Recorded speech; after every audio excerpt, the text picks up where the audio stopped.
Second Love episode 17. Welcome to Samria channel. So நேற்று விட்டு அதே சண்டையிலேருந்து தான் எபிசோட் ஸ்டார்ட் ஆகுது. அந்த ஃபைட் வந்து ஸ்டார்ட் ஆனது பார்த்தீங்கன்னா சும்மா ஜென்ரலாக தான் ஸ்டார்ட் ஆச்சு. அவங்க சொன்னதுக்கு இவங்க ஒரு கவுண்டர் ஆர்கியூமெண்ட்டாக அதான் இந்த கிளாரிஃபிகேஷன் தான் எனக்கு வேணும் அப்படின்னு சொல்லிட்டு போயிட்டாங்க. அதுக்கப்புறம் மேலே போய் உட்காந்துட்டு பிரியங்கா திரும்பவும் அதை ப்ராசஸ் பண்ணி பார்த்துட்டு இருக்காங்க. மனசுல இல்லாமல் ஒரு விஷயம் வெளியில வரும். ஸோ அவள் வந்து ஃப்ரெண்டுன்னு சொல்லி பழகிட்டு அவளுக்கு வைக்க மேலே வேற ஒரு இன்ட்ரெஸ்ட் இருக்கு. ஸோ எப்படி பிரியங்கா வந்து இதை யோசிக்கிறாங்க, தனியாக மற்றவங்க கிட்ட பேசும்பொழுது எப்படி யோசிக்கிறாங்கன்னு தெரியுதுன்னா, சிந்தூரி வந்து ஃப்ரெண்டுன்னு சொல்றாப்புல, ஆனா வெக்கே வந்து ஃப்ரெண்டா தான் சிந்தூரியை பாக்குறாப்புல. ஆனா சிந்தூரி அதே மாதிரி பாக்குறாங்களா அப்படிங்கிறது தான் பிரியங்காவுடைய டவுட். சிந்தூரி வந்து எப்பவுமே வந்து வெக்கையோட க்ளோஸா இருக்கிறது பிரியங்காக்கு பிடிக்கல. அது வந்து இருக்கும் தான், அது ஒரு பொசசிவ்னஸ். அதை வந்து கண்டிப்பா புரிஞ்சிக்க முடியுது. இந்த கேர்ள் பெஸ்டி அப்படிங்கிறது வந்து ஒரு கஷ்டமான விஷயம் தெரியுமா?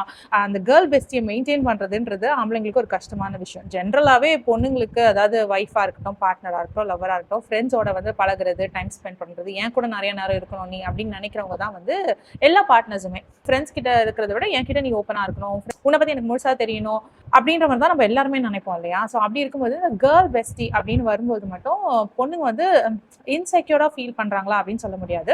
அவங்களுக்கு தெரியும் அந்த கேர்ள் பெஸ்டி வந்துட்டு ஒன்றும் அஃபெக்ட் பண்ண போறது இல்லை நம்ம லைஃபை அப்படின்னு சொல்லிட்டு. இருந்தாலும் ஒரு இன்செக்யூர் ஃபீலிங் வந்து இருந்துகிட்டே இருக்கும். ஏன்னா வந்து நாளைக்கு ஒரு சண்டை வருது ரெண்டு பேருக்கும் நடுவில். Say for example husband and ஒய்ஃப்குள்ள ஒரு சண்டை வருதுன்னே வச்சுக்கோங்களேன்.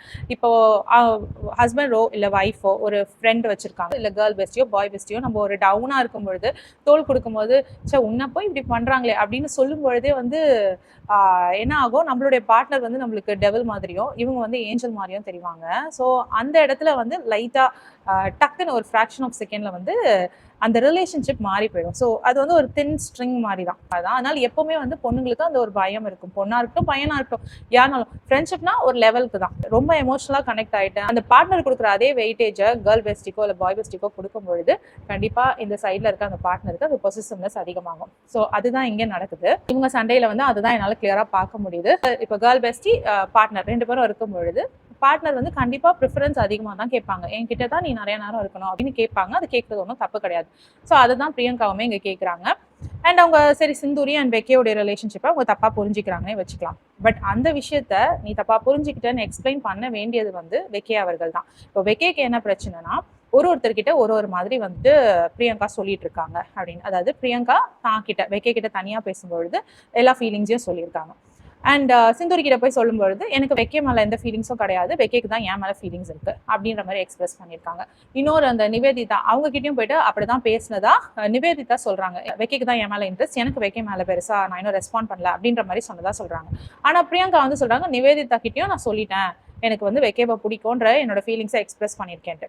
அதுதான் வெக்கே திரும்பவும் சொல்றாரு, நீ கேளு அவங்க வேற மாத்தி சொல்றாங்க நீ கேளுன்ட்டு. உடனே பிரியங்கா வந்து எனக்கு அதுல கேட்க விருப்பம் இல்லை, நான் பண்ணது எனக்கு தெரியும், அண்ட் நான் அது என்ன பண்ணேன்னு இங்கே தான் சபையில தான் சொல்றேன். அப்படி இருக்கும் பொழுது தப்புனா அவங்க மாற்றி சொல்லியிருப்பாங்கல்ல. ஸோ எனக்கு அவசியமே இல்லை, அவங்க என்ன சொன்னாலும் எனக்கு அவசியமே இல்லை, அதை பற்றி எனக்கு கேட்கவே வேணாம் அப்படின்னு சொல்லிட்டு போயிட்டாங்க. ஸோ நிவேதிதா கிட்ட பர்டிகுலரா பிரியங்கா என்ன சொன்னாங்க அப்படின்றது வந்து கிளியரா தெரியல. ஸோ பிரியங்கா இங்கே என்ன பண்ணியிருக்காங்கன்னா, அவங்களுக்கு பிடிச்சிருக்கு அப்படிங்கிற அந்த ஃபீலிங்ஸை வந்துட்டு வெறும் வெக்கே கிட்ட மட்டும் தான் எக்ஸ்பிரஸ் பண்ணியிருக்காங்க. மிச்சம் எல்லாருக்கிட்டையுமே வந்துட்டு அவங்க வந்து எனக்கு ஃபீலிங்ஸ் இல்லை அப்படின்னே சொல்லிட்டு இருக்காங்க. கேட்டால் அவங்க சொல்றாங்க, நான் ஒரு ப்ரைவேட் பர்சன், எனக்கு இருக்கிற விஷயங்கள் எனக்குள்ள நடக்கிற விஷயங்களை நான் என்கிட்ட தான் வச்சுப்பேன் அப்படின்னு சொல்றாங்க.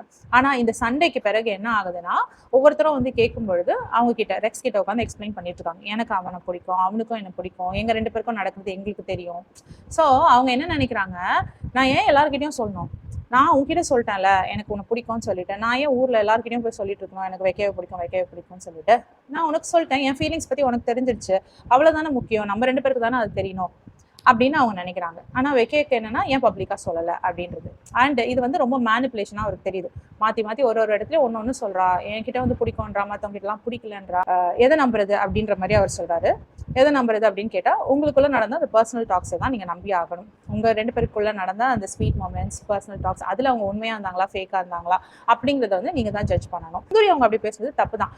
ஆனாலுமே அது வந்து அவங்களுடைய ஒப்பீனியன். அவங்க மனசுல அந்த மாதிரி ஒரு எண்ணம் இருக்கு, ஒரு வேலை இப்படி இருக்குமோ அப்படிங்கிற ஒரு எண்ணம் இருக்கு. ஸோ அதை வந்து மாற்ற வேண்டியது யாருடைய வேலைனா வெக்கையோடைய வேலை. ஆனா வெக்கை என்ன பண்றாருன்னா, இங்க கான்வர்சேஷன் வந்துட்டு சிந்தூரி கிட்ட மட்டுமே வச்சுக்கிட்டு இருக்காரு. 2 பேர்கிட்ட ஃபைட் நடந்திருக்கு. அங்க வந்துட்டு சிந்தூரி கிட்ட மட்டும் நின்று அவங்களுக்கு மட்டும் சப்போர்ட் பண்ணிட்டு அவங்க கூட நிக்கிறாங்க. ஒரு நிமிஷம் பிரியங்கா கிட்ட போயிட்டு, உன் சைட்ல என்ன பிரச்சனை, நீ ஏன் இப்படி பேசுன, இது தப்பு இல்ல, நீ இப்படி பப்ளிக்ல இப்படி பேசியிருக்க கூடாதுல, என்ன இருந்தாலும் என்கிட்ட தானே நீ வந்து கேட்டிருக்கணும். அந்த மாதிரி ஒரு கான்வர்சேஷன் பிரைவேட்டா போய் பிரியங்கா கிட்ட வச்சிருந்தா இந்த இஷ்யூ வந்து சார்ட் அவுட் ஆயிருக்கும். கடைசியா வந்து பிரியங்கா தான் கூப்பிட்டு பேசுறதா பிரியங்கா சொல்றாங்க. நான் தான் வெக்கையை கூப்பிட்டு பேசினேன், வெக்கை வந்து என்கிட்ட பேசவே இல்லை அப்படின்னு சொல்றாங்க. அண்ட் பிரியங்கா கீழே வந்துட்டு சிந்தூரி கிட்ட பேசும்பொழுது மாத்தி மாத்தி சொல்றாங்க, நான் வந்துட்டு உன்னையும் வெக்கையை வச்சு பேசல, நான் ஜென்ரலா பேசினேன் அப்படின்ட்டு. சிந்தூரி சொல்றாங்க, நீ எங்க ஜென்ரலா பேசின, நீ பர்டிகுலரா 2 பேரை தான் பாயிண்ட் அவுட் பண்ணி பேசணும், நீ எங்களை தான் கம்பேர் பண்ணேன்னு சொல்றாங்க.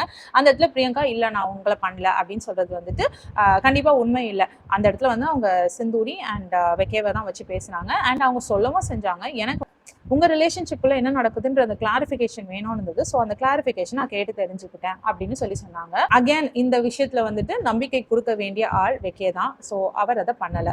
அண்ட் மோர் ஓவர் அவருடைய கான்சன்ட்ரேஷன் ஃபுல்லா சிந்தூரியை பாசிஃபை பண்றதுலையும், சிந்தூரியை வந்து எந்த விதத்துலயும் ஹர்ட் பண்ணிடக்கூடாது அப்படின்னே இருந்தாரே ஒழிய, இன்னொரு பொண்ணும் இதுல ஹர்ட் ஆயிருக்காங்களே, அவங்க கிட்டயும் நம்ம டைம் ஸ்பெண்ட் பண்ணி பேசணும், அவங்க சைட்லயும் ஏன் இப்படி பேசினாங்கன்னு கேட்கணும் அப்படிங்கிற ஒரு எஃபர்ட்டை வந்து வெக்கே எடுக்கவே இல்லை. மேபி அது அவருக்கு தெரியல போல இருக்கு. அவர் வந்து இது வரைக்கும் பொண்ணுங்க கிட்ட பழகவே இல்லையா என்ன அப்படின்னு எனக்கு தெரியல.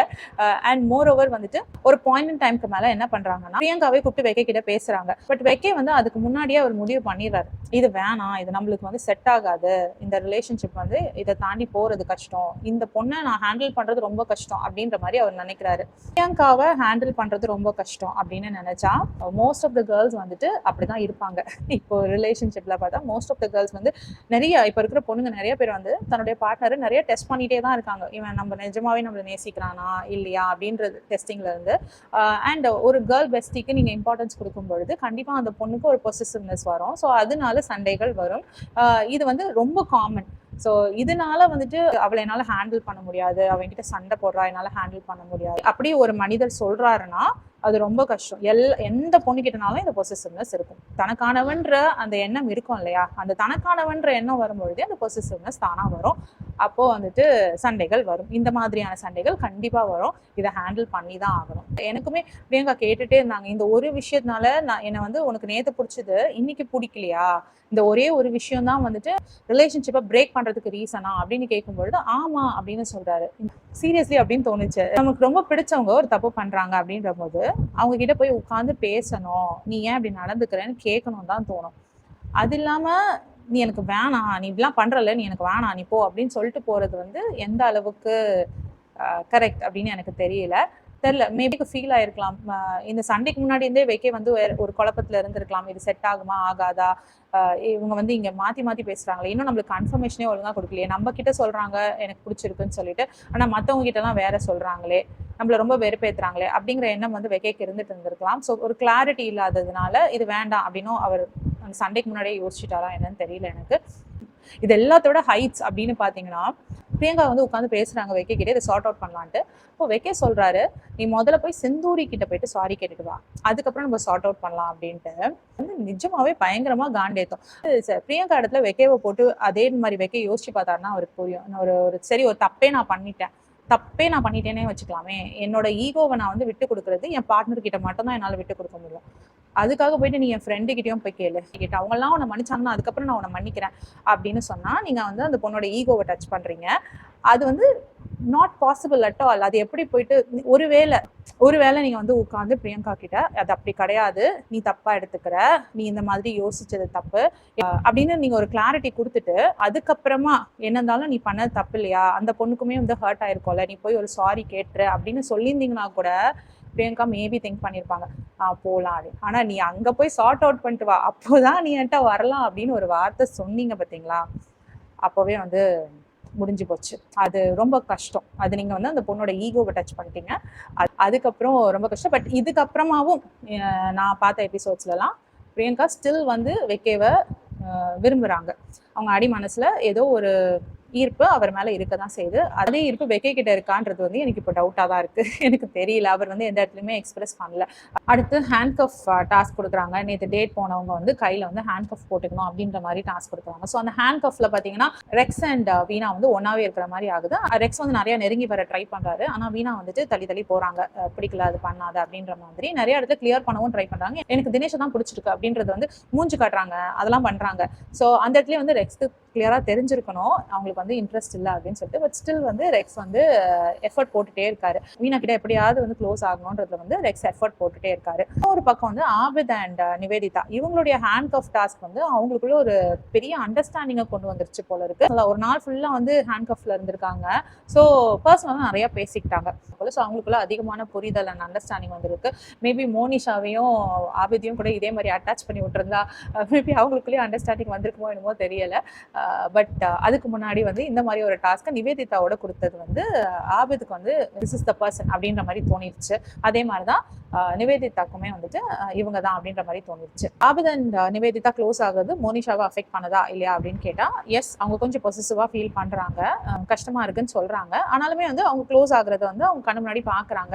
இவங்க ரெண்டு பேரும் ரொம்ப நெருங்கிட்டு இருக்காங்களே, நெருக்கமாகறாங்களேன்றது வந்து அவங்க கண்ணு முன்னாடி பாக்குறாங்க. அவங்களுக்கு தெரியுது கொஞ்சம் கொஞ்சமா ஆபித் வந்து நிவேதிதா கிட்ட ரொம்ப க்ளோஸ் ஆகுறாங்க அப்படின்றது. இதுக்கு பிறகு ஸ்ருதிகா வந்திருந்தாங்க. டான்ஸ் டாஸ்க் நடந்தது. டான்ஸ் டாஸ்க் யாருக்கு அப்படின்னு பாத்தீங்கன்னா ஆல்ரெடி ஜோடியா இருக்கவங்களுக்கு. அது இல்லாம இந்த கையை வந்து கட்டி வச்சிருக்காங்கல்ல, அவங்க ரெண்டு பேரும் சேர்ந்து ஒரு பார்ட்னர் அவங்களுக்கு இருந்தா, like for example Rex and Veena வந்துட்டு தினேஷோட சேர்ந்து டான்ஸ் ஆடணும். அதே மாதிரி ஆபித் நிவேதிதா மட்டும் இல்லாம மோனிஷாவும் சேர்ந்து டான்ஸ் ஆடணும். அந்த மாதிரி ஒரு டாஸ்க் இருந்தது.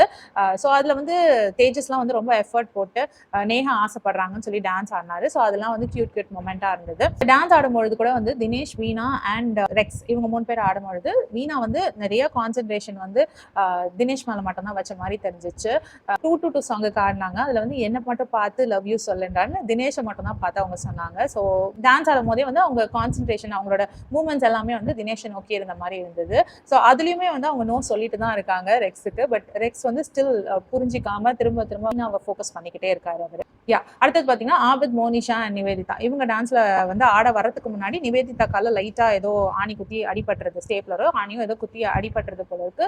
அப்போ ஆபித் அப்படியே துடிக்கிறாரு, ஐயோ காலில் அடிபட்டுருச்சு, ஃபர்ஸ்ட் எய்ட் கொண்டு வாங்க, அது கொண்டு வாங்க, இது கொண்டு வாங்கன்னு. அது மோனிஷாக்கு காண்டாகுது. இன்னும் இத்தினூண்டு அடிக்க போய் இவர் ஓவரா சீன் போடுறாரு அப்படின்ற மாதிரி, இந்த அளவுக்கு நம்ம கிட்ட அவர் இல்லையே அப்படின்றது வந்து லைட்டா மோனிஷாக்கு காண்டாகுது. அந்த டான்ஸ் டாஸ்க்ல பார்ட்டிசிபேட் பண்ணாம இருந்தது பாத்தீங்கன்னா கடைசியா வெக்கே அண்ட் பிரியங்கா. எல்லாரோட பெர்ஃபார்மன்ஸும் முடிஞ்ச பிறகு ஸ்ருதிகா கேட்டாங்க, உங்களுக்கு டான்ஸ் ஆடணும்னு இருந்தா ஆடலாம், இப்போ இதெல்லாம் பார்த்தோம்னா மூட் கண்டிப்பா சேஞ்ச் ஆயிருக்கும் இல்லையா, ஸோ டான்ஸ் ஆடணும்னா ஆடலாம் அப்படின்னு சொன்னோன்னே வெக்கேக்கு வந்து இந்த ஸ்டேஜை வேஸ்ட் பண்ண வேணாம், ஆடினா நல்லா இருக்கும் அப்படின்ற ஒரு ஃபீல் வந்த உடனே அவர் வந்துட்டு பிரியங்காவை கூட்டிட்டு வந்து டான்ஸ் ஆடுறாங்க. நான் கூட டான்ஸ் ஆட ஆரம்பிச்சோன்னே முடிஞ்சு போச்சுடா, இவங்களுக்குள்ள சண்டை முடிஞ்சு போச்சு, திரும்பி சேர்ந்துருவாங்க அப்படின்னு பார்த்தா டான்ஸ் ஆடி முடிச்சோன்னே திரும்பி அதே விஷயம், அதே சண்டை, அதே மன உளைச்சல். அவங்க 2 பேர் திரும்பவும் சேரவே இல்லை. இந்த வீக் ஃபுல்லாவே சேரல. அதுதான் கொஞ்சம் கஷ்டமா இருந்தது.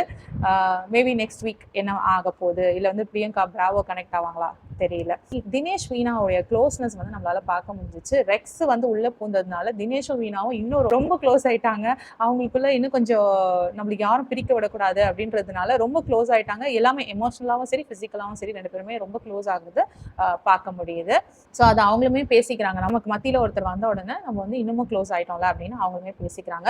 தினேஷ் அண்ட் வீணா உடைய அந்த சின்ன சின்ன மொமெண்ட்ஸ் வந்து ரொம்ப கியூட்டா இருக்கு, ரொம்ப ரியலா இருக்கு. So green flag moment again சொல்லணும்னா தினேஷ் அண்ட் மீனா இவங்க 2 பேருடைய மொமெண்ட்ஸ் எல்லாமே ரொம்ப க்யூட்டாக இருக்குது. ஸோ அதெல்லாமே க்ரீன் ஃபிளாக் மொமெண்ட்.